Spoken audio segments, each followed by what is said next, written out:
Okay, here are my solutions to the 5th Form Assessment Week non-calculator paper. In it I will show you how to answer the questions and also how to deal with difficult calculations when you don't have a calculator. Also some of the thinking that goes through my head when I tackle some of these questions and I'm not sure how to tackle them to begin with. So, question 1. This one is pretty simple. It's just simplifying the terms. In BIDMAS rules, addition and subtraction are equal, so you can take away 3p and then add p, which gives you 5 minus 3, which is 2p, add 1, which is 3p. In part B, you are adding again. They're both the same kind of term. They're both m cubes, so when you add them, you've got 2 lots of m cubed. The most common mistake on this one was writing m to the power of 6. That would be the answer to a different question. That would be m cubed times m cubed, which is not the question being asked here. So we don't write that. Okay, question 2, simultaneous equations.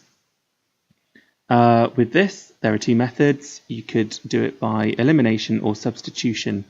If I were doing substitution, I would look to make y the subject of this first one, simply because there's one y here already, and that would allow me to substitute it into the second equation.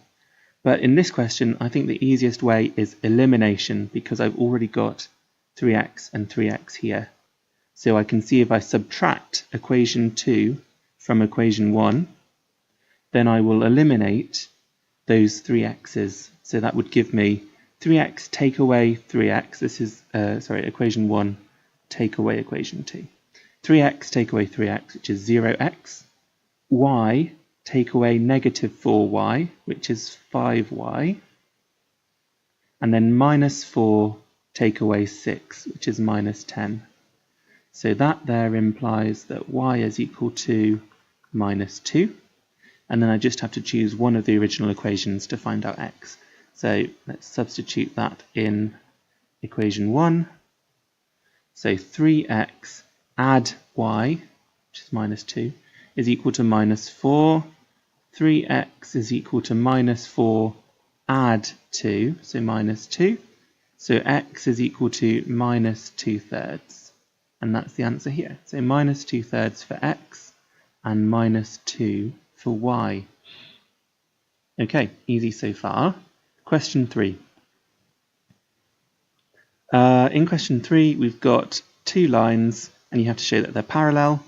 Remember that the form of a straight line gives, standard form, one of them is y equals mx plus c. And when it's in this form, i.e. when you've got just y on the left-hand side, coefficient 1, equal to mx plus c, then the coefficient of x represents the gradient. So I have to just write them both in that form to compare them. For line 1, it's already in that form. Y is equal to 3x minus 2. So therefore the gradient, I'm going to call it gradient 1, is equal to 3. In line 2, I'm going to have to do a little bit of rearranging. So I could write 3y is equal to 9x minus 5. Just because now I've moved everything else over to the other side if it's not a y. And then it has to be just y on the left, so I'm going to have to divide by 3. Don't forget, you're dividing everything by 3, so that's 9x over 3, which is 3x, and minus 5 over 3, which is minus 5/3. Stay in fractions, it's easier. So that implies that gradient 2 is also 3. So then we just conclude with a little statement. So m1 is the same as m2, therefore L1 and L2 are parallel. Question 4. Make v the subject of the formula t equals 4v minus 2 over 2 plus v. Okay. The main obstacle to making v the subject here is that it's in a fraction, so to get rid of that I can multiply by the denominator on both sides. So that gives me t times 2 plus v is equal to, and when I do that on the right hand side, it just leaves me with the numerator 4v minus 2. Then I want to still group the v's, but this v here is stuck in a bracket, so I need to expand that. So 2t plus tv is equal to 4v minus 2. Okay, the goal is still to make v the subject, so I'm going to bring the v's to one side, and I'm going to bring everything that's not a v to the other side. Just because I want to keep things positive, I'm going to choose to put the v's on the right and everything that's not v on the left. Otherwise, I'd end up with negative terms, which doesn't matter really. So 2t, and then I'm going to bring this t to the other side, so that's going to be adding 2t plus 2. And then I've got 4v, and I'm going to subtract this as well to bring it to that side. That makes it 4v minus tv. Excellent. So now I want to group the v's still. So I've got the v's here, but they're in two terms. To group them, I need to factorize. This is always the same process for these rational rearrangements. Rational because it's a fraction. V brackets 4 minus t, and that's still equal to 2t plus 2. So to find what v is, that is going to be this thing on the left divided by what I don't want here on the right. I need to divide it because currently v is multiplied by 4 minus t. So if I divide by that, you get just v by itself, 4 minus t. And that's the same. That's the answer. It's the same as what some other people in our class wrote, which would be minus 2t minus 2 over t minus 4, where everything is multiplied by minus 1. That would be if you just manipulated it the other way and brought the v's to the left and the t's to the right. But they're the same. So my final answer is just this here. I'll put that on the answer line. Hurrah. There we go. So question 5. Question 5, we've got to compare two different people's journey to work. It involves conversion of units from kilometers to miles or vice versa, and from minutes to hours. There are lots of ways you could tackle this. We're going to have to get the speed of Lisa from the graph. I'm going to choose an easy point to read. So I could go right to the end, which is 5, and this, which is 33 minutes, but it's easier for me, I think, to choose this point here, which just happily lies on a grid line. So at this point, it's 20 minutes to do 3 miles, which tells me that it's 3 miles in 20 minutes. Obviously, 20 minutes is a third of an hour, so that's 9 miles per hour. Okay, so Lisa's speed, shall I call that speed Lisa, is equal to 3 over 1/3 of an hour. So that's distance over time, which is 9 miles per hour. Okay, we need to compare that to Martin. Martin's currently given in 16 kilometers per hour. So I just need to know how to convert from kilometers to miles. Now you should know that the conversion there is that 1 mile is equal to 1.6 kilometers. And the numbers work nicely here because 16 kilometers therefore must be 10 miles. If 1 mile is 1.6 kilometers, then 10 miles is equal to 16 kilometers, which is what we've got in this question. So the conversion basically is divide by 1.6. Some people do that as a fraction, which is 8/5. So you could divide by 8 and times by 5. Remember, you flip and multiply for a fraction. But it's quite simple, this one. So Martin's speed is equal to 16 kilometers per hour, which is equal to 10 miles per hour. Just compare them there then. So we can say that Martin's speed is equal to 10 miles per hour, which is greater than Lisa's speed here. So who has the greater average speed? That would be Martin. Martin's travelling faster. Okay, that's that question done. Okay, next one.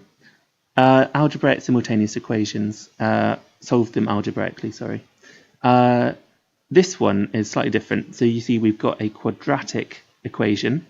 We know that because we've got the x squared and the y squared, and a linear equation. Therefore, adding or subtracting won't work because you can't do, well, you can, it won't help you. X squared take away 3x is just that. X squared take away 3x. So it won't eliminate them. In general, for these, you have to always use a substitution method, and you will always take the linear term and substitute it into the quadratic term. It will eliminate one of the variables, x or y, leaving you with one quadratic equation in only one variable, which we can solve. I just want to draw your attention to a mistake made by several people. X squared plus y squared equals 25, which implies that x plus y equals 5 because you square rooted everything, and you know you have to do the same to the left and the right. You can't do this. Why? Well, let's just see what happens if we square everything again. The left-hand side, x plus y squared, is equal to 5 squared. Now, x plus y, don't forget, when you square this, it's the same as expanding these back-to-back brackets, which is x squared plus x times y plus y times x, so 2 lots of xy, plus y squared. And that clearly is just not the same as what we started with. The fault here is you can't square individual terms, just like you can't square root individual terms, just like you can't square individual terms on the left here. You've got to do it as a block. So this is not the way you can answer this question. You'll get the wrong answer. Instead, we've got to go to a substitution method. So let's just label these up to make it clear. 1 and 2. It's always good to do this in an exam so that the examiner can see what you're doing. From equation 2, so from equation 2, we've got y. I want to make one of them the subject, and it seems that y is the easiest one here. You could do it with x if you wanted. Try it and see if you get the same answer, but this is easier this time. Okay, y equals 3x plus 13. So I'm going to substitute this into equation 1. So that gives me x squared plus, now instead of y squared here, I'm going to substitute, replace it with this expression here for y. So that gives me 3x plus 13 squared. Don't fall into the trap of not expanding these properly. Remember that this just means 3x plus 13 times 3x plus 13. So when I expand that, I get x squared plus, this is 3x plus 13, 3x plus 13 equals 25. So x squared plus 9x squared from 3x times 3x. Then we've got 3x times 13, add 13 times 3x. So that's 39 add 39, which is 78x. And then you've got 13 times 13, which is 169. And that's equal to 25. So that goes to 10x squared plus 78x plus 169. But I'm going to actually make one side equal to 0. So because it's a quadratic and I want to solve it. So that's 144 if you take away 25. Okay, so we've got a quadratic equation that we just have to solve now to find what the x values are. We're going to hopefully get two values. If we do that, then it's easiest first to actually halve everything, make the numbers a bit smaller. So we've got 5x squared plus 39x plus 72 equals 0.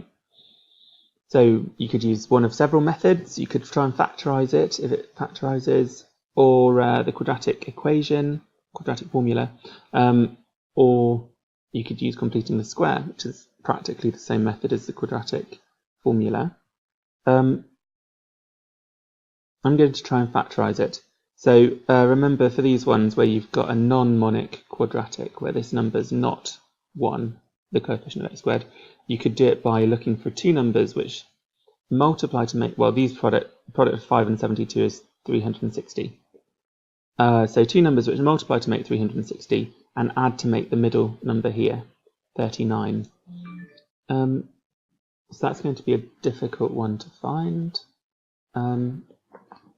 I could, since I can't spot it, I'm going to start by just looking at the factors of 360. So 10 and 36. And if you look at the prime factors, sometimes it's easy to make it up to the value that you want. So 9 and 2 and 3 and 3. So these are the prime factors. I just want combinations of these such that you get two numbers and you add them, you get 39. So I could look at 36 and 10, for instance, would be two factors, but they don't add up to 39, they add up to 46.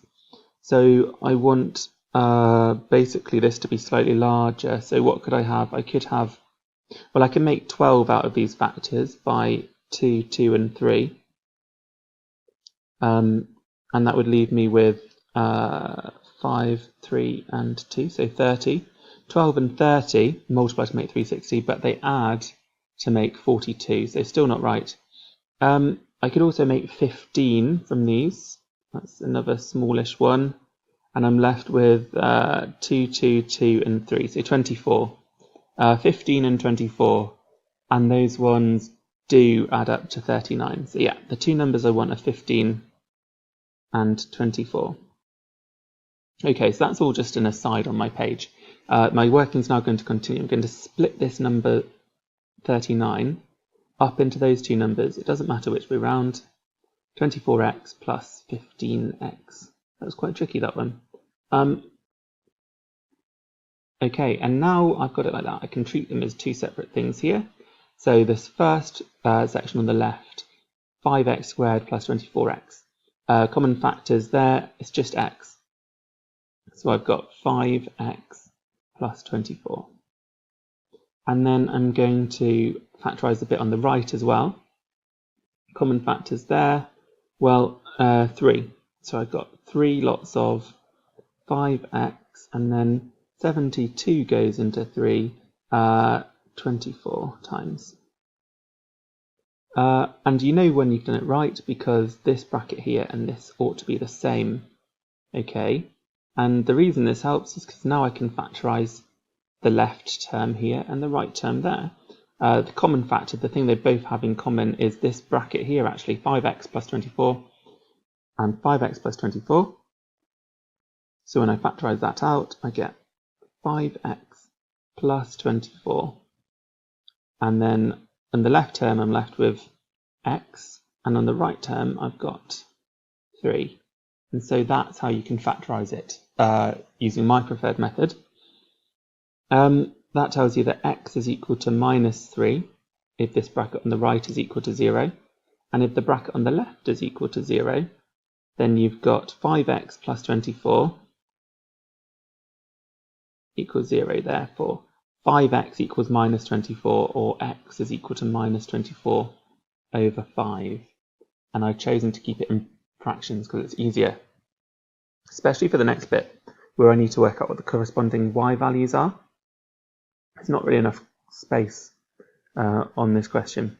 So I'm going to go on the right hand side of the page now. So we know from equation, let's call this 3. I'm going to substitute x values in equation 3. Okay, so we know that when x equals minus 3, then we're going to get y is equal to from here, remember, y is equal to 3 lots of x, so 3 times minus 3, add 13. So that's minus 9, add 13, so 13 take away 9 is 4. So we've got that as a solution. The other one is when x equals minus 24 fifths. It's much easier if you keep it as a fraction rather than a decimal, in my opinion. So y is equal to 3 times that x value, so minus 24 fifths, add 13, using the same equation 3. So 3 times minus 24 fifths, I've got to do 24 times 3, which we said was 72. So minus 72 fifths, add 13. If I'm going to add 13, I want to put it on the same denominator. So 65 fifths. If you multiply 13 by 5, you get 65. So that means the final answer is going to be 65, subtract 72 over 5, and the difference there is 7, minus 7 fifths, or minus 1.4. So the answers are, and you need to give them in pairs, x equals minus 3, y equals 4, and x equals minus 24 fifths, y equals minus 7 fifths. And that's the answer. It shows it's quite a challenging question for a non-calculator paper, but it is answerable because they are rational solutions. It's factorizable. Okay, so moving on. Question 7. This one is just forming some equations based on what they tell you. It wasn't answered very well. So Gemma has the same number of sweets as Betty. So we know that they both have the same number of sweets. I could say that the number of sweets they start with is x. So this is one possible way of solving it. Let x be the number of sweets they each have at the start. Okay, and now I've just got to put the information into an equation. So they both have x sweets. Gemma gives 24 of her sweets to Betty. So Gemma has 24 less sweets, and Betty has 24 more sweets than she had. And now Betty has 5 times as many sweets as Gemma. So if Gemma has 24 fewer sweets, she has x minus 24 sweets now. And Betty has 24 more sweets. She's got x plus 24. And we know that the number that Betty's got here is 5 times more than the number that Gemma has here. That's another way of saying that if I multiply the number of sweets that Gemma has by 5, it will be equal to what Betty has. So 5 times Gemma's sweets is equal to the number of sweets that Betty has. Yeah. So that's it. I've made an equation. That's going to be most of the hard work done if you set it correctly. And now I just need to find out what x is. So 5x, and then 24 times 5 is 120, is equal to x plus 24. If I bring the x's to the left, I get 4x, and I bring this 120 over to the right. 120 add 24 is 144. And that means that if I divide that by 4, what do you get? You get 3 and then 6, 36. So 36 sweets. That is the number of sweets that they each have at the start. Don't forget, the question says work out the total number of sweets that they have. So in total is going to be double that. So 36 times by 2, 72. And that's that one done. The most difficult step being setting up the equation in the first place. Just be really clear about what variable you're using, and then just reason it out from the lines of the question. Okay, question 8. here we have a quadratic graph. It's x squared minus 2x plus 3. Make a note of the equation because it's going to be important to answer. So by drawing a suitable straight line, use your graph to find estimates for the solutions of this quadratic equation. Now it doesn't look much like the one that they've set. So we want it to be like x squared minus 2x plus 3. So in order to do that, I'm going to add x to both sides. So that means I get x squared minus 3x, add x is minus 2x. Okay, so I've added x. It still has got a difference in the constant there. It's plus 3 above, and this one down here is minus 1. So I want to add 4 to both of them. So x squared, both sides, plus 2x. If I add 4, this one becomes plus 3, like I wanted, and then the right-hand side becomes x plus 4. Okay, so hopefully you can see how I've manipulated the equation I'm trying to solve to link it to the equation which I've got a graph for, and this is going to help me solve it graphically. Basically, if I've got this equation to solve, I could plot y equals x squared minus 2x plus 3, which they've done for me, and I could plot y equals x plus 4. And where they intersect is the solution. So all I have to do is add y equals x plus 4 to my graph. So y equals x plus 4, gradient is 1, and it goes with a y-intercept of 4. I don't have a ruler, I'm doing it on a computer. In the exam you'd have a ruler and you'd have a way of doing it more accurately than me. So I've tried to get that to go through roughly the right points. So the intersection is the point here.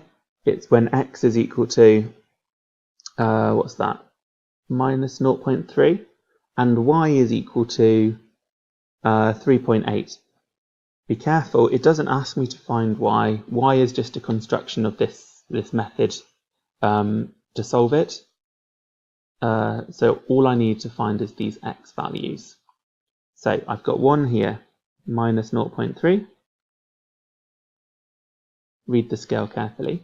And then this one here is also halfway between the two. So I've got, I think that's 3.3. 3.3. So x is approximately minus 0.3 and 3.3. Okay, finally, for part B, estimate the gradient on the graph at the point P. P is where x equals 2. I would read this much more accurately if I had a ruler, but I don't. Basically, at this point, you need to get your ruler, line it up, and approximately draw a good tangent. Select 2 points that are easy to read, say this one and this one down here. So this one here is 0.2. This one up here is, what's this one? This is when y is 8, x is 5.1. And then you need to calculate the gradient. So the change in y is 8, change in x is 4.9. Now we're only being approximate, so we can just say that's roughly the same as 8 over 5, which you know is 8/5, so 1.6. So the gradient's about 1.6. That's fine to do. In the mark scheme, they'll accept a range of answers. I think it was between about 1.5 and 2.5, something like that. And my tangent's not the best. Okay, so that's that question done. So I'll put 1.6 as my answer. Question 9. Use the quadratic formula to solve this. Make sure you know what the quadratic formula is. You don't get it in a formula book. So x is equal to minus b plus or minus the square root of b squared minus 4ac all over 2a. So in this question, we've got a is the coefficient of x squared, that's 1. B is the coefficient of x, which is 6, and c is the constant, which is 7, when it's arranged to equal 0.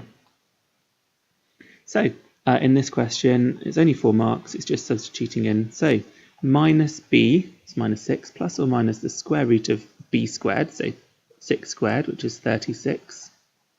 Subtract 4 times a times c. 4 times 1 times 7. And that's divided by 2 times a, 2 times 1, which is 2. So minus 6 plus or minus the square root of 36 minus, and 4 times 1 times 7 is 28 over 2. And now it just becomes a case of knowing how to manipulate your surds. 36 minus 28 is 8, so plus or minus root 8 over 2. It wants it in the form a minus plus, plus minus the same thing. Root b, so it doesn't want a coefficient in front of the root b, so we just need to have it as in this form. In fact, in this one I'm going to simplify because you should know that root 8 can be simplified. And we simplify surds by taking out square factors. So there is a square number which is a factor of 8, and that would be 4. So we can say it's the same as root 4 times root 2 over 2. And root 4 is better written as 2. So 2 root 2 is the same as 8, root 8. And we can divide everything on the top by 2. So minus 3 plus or minus root 2 is the answer. So those are the two solutions, minus 3 minus root 2 and minus 3 plus root 2. There we go. Question 10. Here we have to find, for this shape, the exact area of the shaded region. Exact sounds like it's going to involve surds, and surely there sure enough are surds in this question. Two ways you could do it. You could do it by working out the area of the big triangle A, B, D, and subtracting the area of the white triangle here, A, C, D, which will leave you with ABC. Or you could work out the base of this ABC, that one, and multiply it by the perpendicular height, which we already know is root 2 over 2. They'll give you the same answer. I think the way most people have answered it will be to calculate the area of ADB and subtract the area of ACD. So the area that's left is equal to, so half times, it says here in the question that AD is equal to BD, so root 2 over 2. Half times base times height, root 2 over 2 times root 2 over 2, and then take away the area of the smallest triangle ACD, half times root 2 over 2 times by the perpendicular height, root 3 over 3. And we just have to evaluate that to get the answer for 3 marks. So the denominator of this first fraction, 2 times 2 times 2 is 8, and the numerator, 1 times root 2 times root 2. Root 2 times root 2 is the same as 2. Same as root 4, which is the same as 2. Take away, and the denominator in this one is 2 times 2 times 3, which is 12. And the numerator is 1 times root 2 times root 3, which is root 6. There we go. That would do as an answer, except I would simplify, so a quarter minus root 6 over 12. There's no way of simplifying root 6, so you could give that as your answer. Some people chose to put it as a single fraction, which would involve scaling this to 3/12. So 3 minus root 6 over 12. Either will do.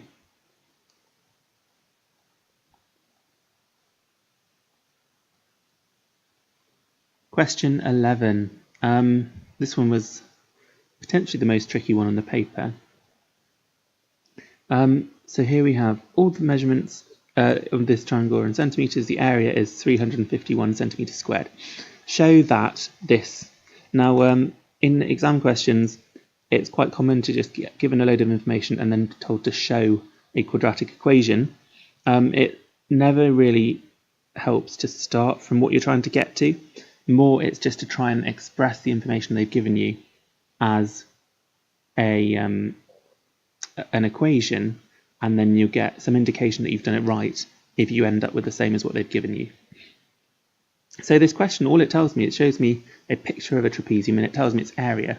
So clearly I'm going to put that down as an equation. Area of a trapezium is half the sum of the parallel sides, that's this one and this one, times the distance between them, perpendicular height, 2x, and that's got to equal 351. So that's what I'm going to start by doing.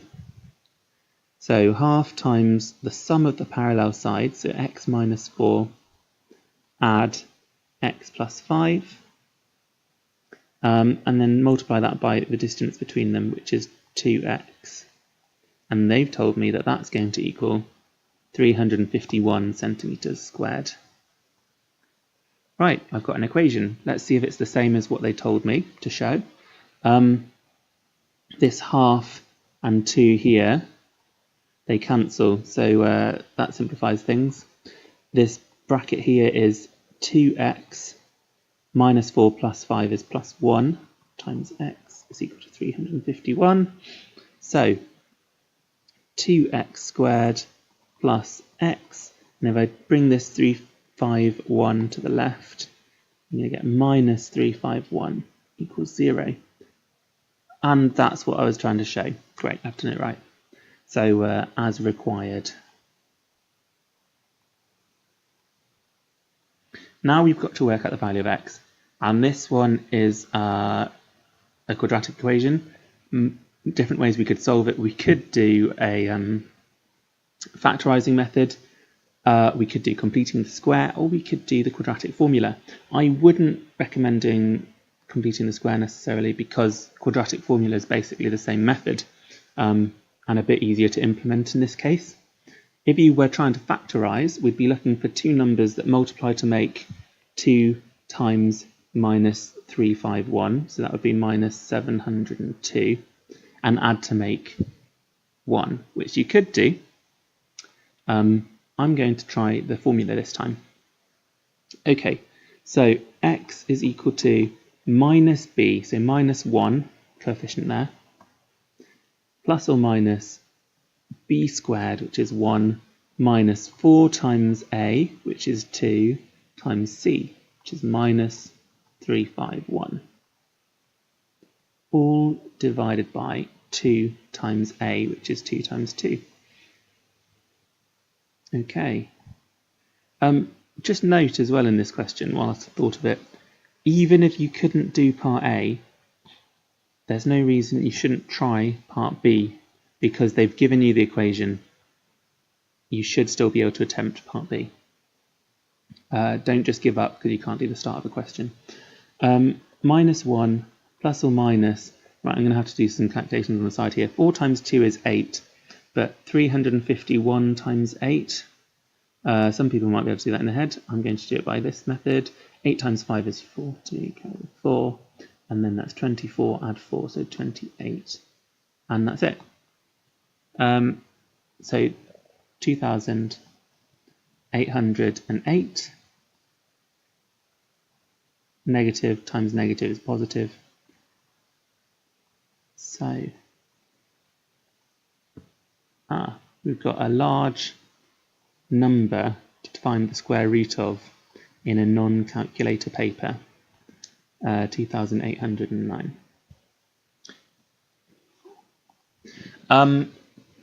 Okay, so how do we tackle this? Well, I'm guessing, because it's a non-calculator paper, that this number here is in fact a square number.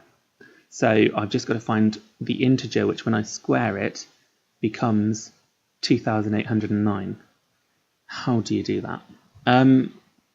Well, there are quite a few ways you could do it. You could try breaking it down into prime factors, and that might work for some large square numbers.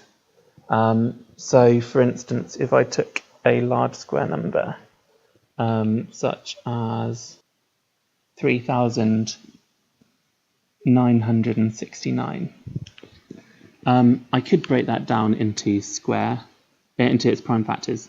There we go. And that means this prime factorization of that is 3 to the power of 4 times 7 squared. Okay, so with that one, you can see that if I halve the square factors, if I do it to the power of a half, you're going to get the square root being 3 times 3 times 7. It's half the factors. So it's basically 9 times 7, which is 63. So the square root of that is 63.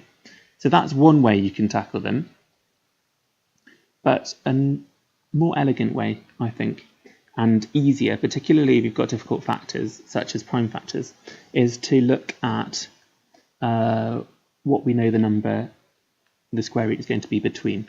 So we can get an idea of the magnitude of the square root by looking at the thousands number there. So I bet it's obvious to you that if you have 30 squared, that's going to be 900. If you've got 40 squared, that's going to be 1,600, because it's just the same as 3 squared times 10 squared, 4 squared times 10 squared. 50 squared, 2,500.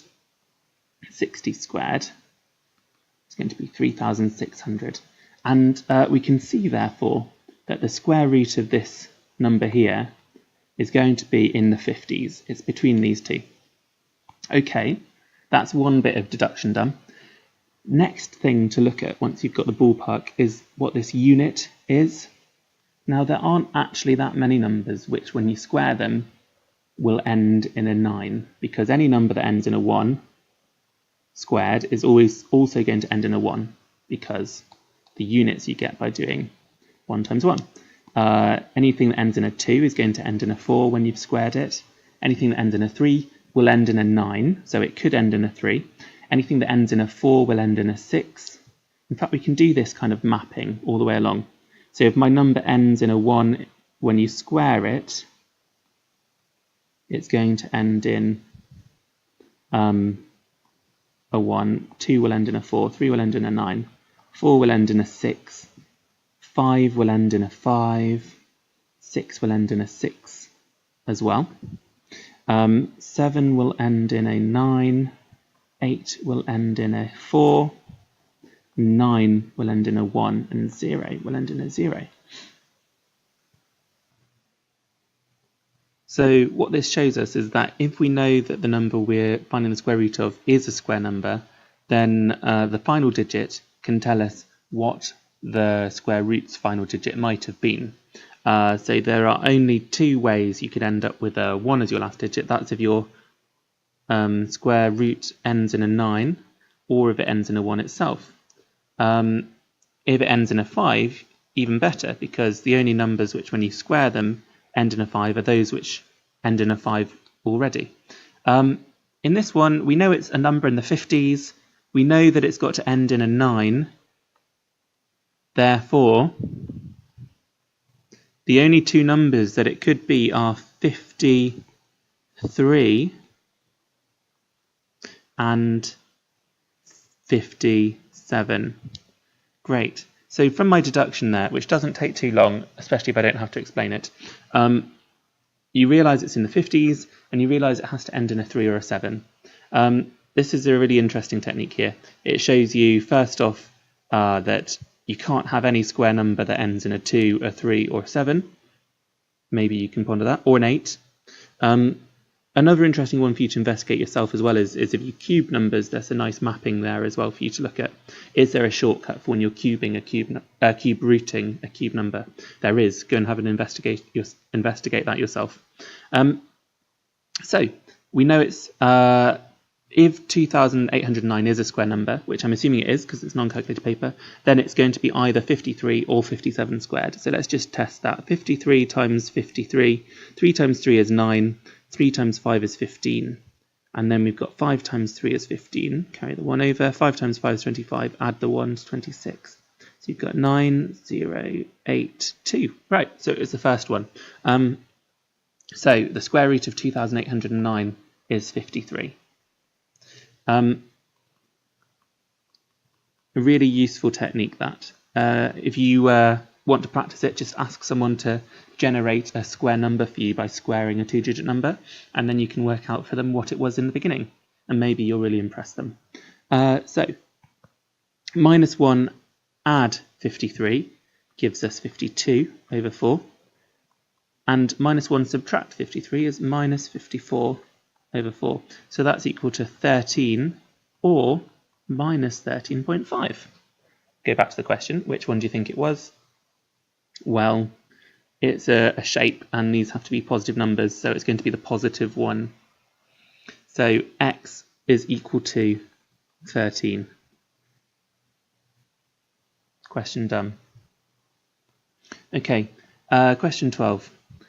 This one was missing the word factorise. It wants you to factorise two numbers that multiply to make -14 and add to make -5. It's going to be -7 and +2. So y -7, y +2 is the answer. Expand and simplify this. It's crab claw or foil, depending on what you use to remember it. So 2 root 5 times 3 root 5. 2 times 3 is 6. Root 5 times root 5 is root 25. 2 root 5 times -1 is -2 root 5. 1 times 3 root 5 is +3 root 5. 1 times -1 is -1. So that's equal to, well, root 25 is 5, so it's 6 times 5. -2 root 5 plus 3 root 5 is +1 lot of root 5. And then -1 is just -1. So we've got 30 minus 1, which is 29, add root 5. And that's the answer. 29 add root 5. Write this surd here in the form root n, where n is an integer. Two ways of doing this. Either you could rationalize it, which way you multiply top and bottom by root 12. That becomes 6 root 12 over root 12 times root 12, which is 12, which is root 12 over 2. Now that's not the right form yet. And so you've got to write this as a square number, so you can inside a square root, sorry, so that you can simplify it. So 2 is the same as root 4, so this is the same as the square root of 12 over 4, which is the same as root 3. So you could do it that way. Much easier is just to go from that straight from the beginning, that kind of approach. I can simplify it if I write them both as square roots. So 6 is the same as root 36 over root 12, which is the same as root 36 over 12. 36 divided by 12 is 3, so root 3 is the answer.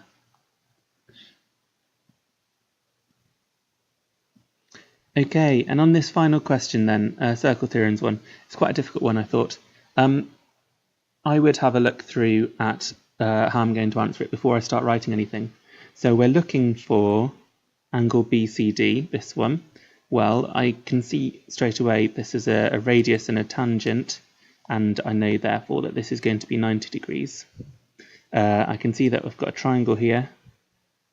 So ODA is a triangle, so this is going to be 180 minus 40 minus 90, which is 50. And this is where it gets a little bit more difficult, because it doesn't look like any of the shapes I recognise. I mean, I can see there's a quadrilateral there, but it's not a cyclic quadrilateral because this point's not on the edge. In fact, the fact that this is a central angle makes me think of the circle theorem where you've got angle subtended at the centre from a chord is double the angle subtended at the edge. And that's one way you could answer it. If you kind of bring this point around to there, you're going to end up getting a similar shape, i.e. central angle, angle at the edge. But the central angle in this one is this reflex one. So you could do 360 minus 50, 310, and then say that this number here, this angle here, is half of that. And that would get the right answer, you'd get all the marks. I don't really like that method because it's not quite clear that that's the subtended angle on the outside. Instead, you can, as some people in our class did, make this a cyclic quadrilateral by creating our own point on the other side of the circle. Now this definitely is a cyclic quadrilateral. Let's call this point E. So E, B, C, D is a cyclic quadrilateral, and therefore the opposite angles have got to add to 180 degrees. This angle here, I know, is going to be half this one because of that angle subtended from a chord at the circumference compared to at the centre. So that's 25 degrees. And then I know that this angle here is going to be is going to be is going to be supplementary with this angle over here. So that's 180 minus 25, which makes 155. All right, now I've worked that out, I'm just going to write it down formally. So angle, and you can do this either this symbol A, D, O, middle letter is where the angle is at. Some people also write it this way, A, D, O, and then there's a hat on that one to show it's the angle over D, is equal to 90. We've got to give a reason each time. Since, so remember I can use this symbol for since, tangent and radius meet at 90 degrees. Then I also said that angle AOD is equal to 50 degrees, since angles in a triangle sum to 180 degrees. I also know that angle BED is half that angle, since angle subtended from a chord at the circumference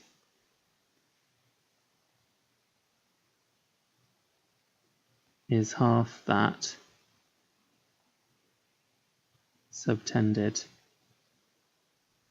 at the centre. Bit wordy. And then finally, I know therefore that BCD is 180 minus that angle, which is 155 degrees, since opposite angles in a cyclic quadrilateral are supplementary. There we go. Paper finished. Quite a challenging one. In particular, note the ways you can approach some of the problems, particularly when you're finding factors for quadratics. You can break them up into their prime factors, which will help you find numbers which multiply to and add to another number. And also the trick for square rooting a square number makes your work a lot easier.